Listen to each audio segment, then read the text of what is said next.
Welcome to Agenda Edina, a news program summarizing the actions taken in these chambers that affect you most. I'm your host, Dorothea Marty. Bicyclists, walkers, and joggers have a new place to enjoy in Edina.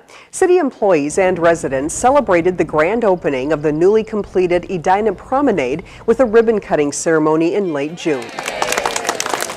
The promenade, located in the heart of the greater Southdale area near Centennial Lakes, is a 70-foot wide greenway that connects the region's various retail, residential, and recreational amenities. It was designed as an extension of the existing Centennial Lakes Park and includes both pedestrian and bicycle pathways. So this area is really changing and improving, and we hope that you'll enjoy it a great deal. During the ceremony, the Edina Public Art Committee dedicated several pieces of art lining the promenade's pathway. The committee recruited artists from Minnesota and beyond before selecting 10 pieces to display for 1 year. And other cultures relate and integrate art in their lives, and it becomes a very natural relationship. And I'm thrilled that Edina is so enthusiastic about supporting that kind of energy and that kind of interaction. The public is encouraged to vote for their favorite piece of art. Ballots are available in brochure stands near the promenade. The Public Art Committee hopes to purchase the winning piece for permanent display. The Edina Art Center's pottery studio will be getting a much-needed upgrade thanks to a record fundraiser at the 43rd Annual Edina Art Fair. Pottery made by students and staff was sold at the art fair to raise money for the center's pottery department. According to the Edina Art Center Board, this year more than $7,500 was raised during the three-day event in June. The Art Center plans to use the money to buy a new pug mill, which is used to recycle clay.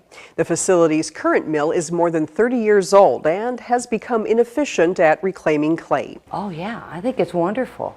You know, it's a new technology, it's really safe, it's environmentally, friendly for our space, because we have a limited space, so it'll fit in a little bit better, and it'll speed up our abilities. The Art Center has participated in the art fair for more than 20 years. This year, they also organized activities in a new children's area for the youngest fairgoers. While paddle boats might be a common sight on the 10-acre lake within Centennial Lakes Park, military boats, tugboats, and sailboats certainly are not. Edina 16's Aaron Klein and Marty Dahl have the story on how the Edina Model Yacht Club's annual parade of boats made big waves.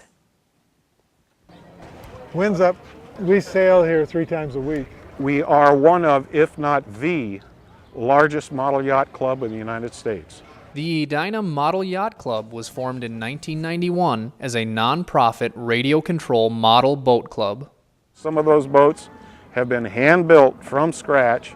Others bought as kits. Others bought right out of the box and just charged the batteries and put them in the water. But Tony and I travel all over the United States with these boats. You can sit back, relax, and pretend you're on a sailboat to Tahiti if you want to. It's just a real nice hobby, and I wish more people would get interested in building boats. I come down just to visit with everybody.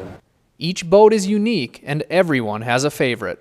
My first boat was a semi-kit sailboat, and it is the boat that I most enjoy sailing today. The crowd really likes Theodore. It really started out as a real scale model tugboat, and it ended up Theodore, and I never did put the other cabin back on. The Yacht Club's annual parade of boats at Centennial Lakes Park has become a favorite place to stroll, relax, and enjoy the outdoors. We like to be able to give something back to this community, and by putting on this little show where people can come down, sit, relax, have fun, bring their kids, have a wonderful afternoon in the sun in their community, that's what we like to do. Aaron Klein and Marty Dahl, Edina 16. The country's first senior cooperative will soon have room for more residents, including those who require more care. Last month, the City Council granted approval of the final development plan and rezoning for Edina's 7,500 York Cooperative to build a 76-unit 4-story addition to the northwest side of its existing senior housing development. Of the 76 units, 47 would be for assisted living, 16 for memory care, and 13 elder care suites. We've been working on this for over a year and a half with the planning and the architectural design, and we think that we are going to be very proud of our programming and our design, so we're excited. In the past, as members of the Cooperative aged, many had no choice but to move to assisted living or more skilled care facilities. Anywhere from 25 to 40 residents have left the Cooperative each year because of health-related care issues. Residents of the Cooperative are hoping this will allow them to stay in their homes longer. I know when that building is up, they're going to be safer, happier, there's going to be great programming, that it will be just a phenomenal place where they will enjoy life. Bungalows in Northeast Edina are joining the likes of Victorians and Queen Anne's by being targeted for historic preservation. The American bungalow is just such a unique architectural style, and Edina is very fortunate that we have this large concentration. It's one of the largest concentrations of American bungalow styles in the state. To identify potential properties as Edina Heritage landmarks, the Heritage Preservation Board plans to complete a study of historic bungalows in the Morningside neighborhood. The study is expected to be complete by July 31st, 2010, and is expected to cost $10,000. However, under a grant agreement, the Minnesota Historical Society will reimburse the city $5,000. Edina's Energy and Environment Commission is encouraging residents to declare their energy independence, reduce waste, and save money this summer by following some simple tips. First, be water smart. Follow Edina's odd-even sprinkling policy, and remember that watering is banned daily from 11 a.m. to 5 p.m. Get a rain barrel. Create a compost pile. Sign up for Saver Switch with Xcel Energy and reduce energy consumption during peak use hours. Get a home energy audit and find out what you need to do to reduce energy use and costs. Grow your own food and save some green by growing green.